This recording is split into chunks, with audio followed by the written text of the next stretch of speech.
রইল।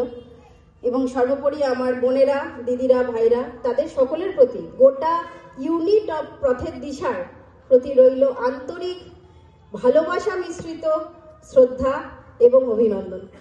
আমাকে এখানে আসতে বলার জন্য আমি আন্তরিকভাবে তাদের কাছে কৃতজ্ঞ রইলাম।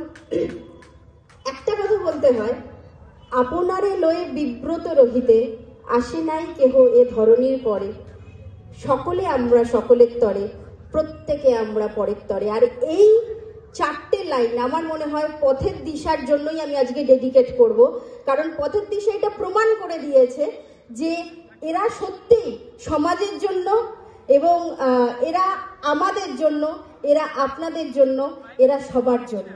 তাই পথের দিশার জন্য একটা জোরে হাততালি হোক। এই মেসেজটা আমার দিয়েছি তাদের যেসব জায়গাগুলোতে তারা বলেছে যে সহযোগিতার হাত বাড়ানো দরকার, বাড়িয়েছি এবং আমি ফিল করেছি যে দিয়েছে। যখন তার কাছে মুখে খাবার নেই তারা খাবার পৌঁছে দিয়েছে।